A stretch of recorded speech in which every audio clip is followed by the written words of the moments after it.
Well, as we move into the colder months, the days are naturally becoming shorter. In fact, in December, we'll have just 9 hours of daylight and 15 hours of darkness. And with the shift from daylight saving time to standard time, soon the sun will set just before 5 p.m. And if you're one of the 5% of Americans with seasonal affective disorder, this combination can be paralyzing. But there is help, and now is the time to act.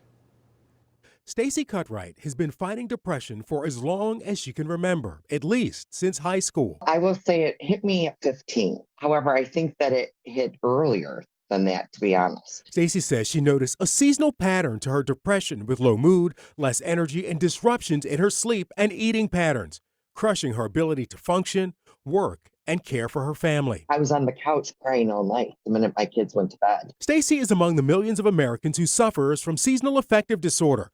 Over the past 5 years, Google searches for seasonal affective disorder peak in early November, right about now. Conceptualization, at least, is that light and weather are primarily driving the mood differences. Dr. Philip Chang is a clinical psychologist and associate professor of medicine at Henry Ford Health and Michigan State University Health Sciences. He says the change in light, weather, and shift back to standard time can also affect our internal clock. Disruptions to sleep and circadian rhythms can have negative impacts on mood. And if you already suffer from seasonal depression, that can make matters worse. He says the symptoms of seasonal depression are similar to those of other forms of depression and can include the feeling Stacy experienced, along with feelings of guilt or worthlessness, difficulty thinking, concentrating, and thoughts of self-harm or death. SAD typically starts between the ages of 18 and 30, but can impact anyone, including children. But depression can present differently in boys and girls. Boys or men tend to be more irritable as a form of depression, as opposed to sort of the sad, low energy, low mood. So how do you treat seasonal depression? Well, depending on the severity, there's talk therapy or medication.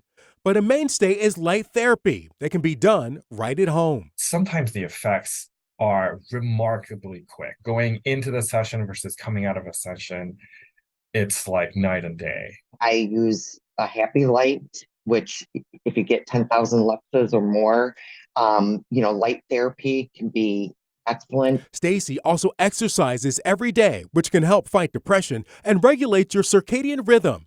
But when she can, Stacy opts for natural sun and warmth. We caught up to her on a Florida getaway. Her plan? To visit Florida or Texas every couple of months for a reset. Just having the sun beam on me, I feel refreshed.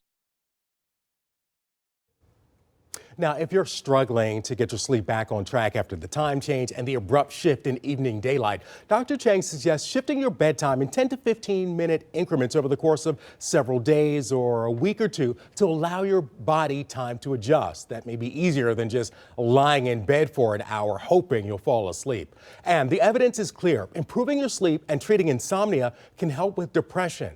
Also, melatonin can help regulate your circadian rhythm and may improve sleep. And people think, oh, I'll take melatonin for sleep. It actually improves your circadian rhythm, and that's what helps with the sleep. It's not a one-to-one correlation. Can you get hooked on melatonin? No, your body produces melatonin naturally. You can, so don't worry about it. Use it to help get yourself back on track. That's what's most important. These topics really matter to people who work the overnight shift. Yeah, I know, right? And all of you at home, I'm sure. As I'm learning.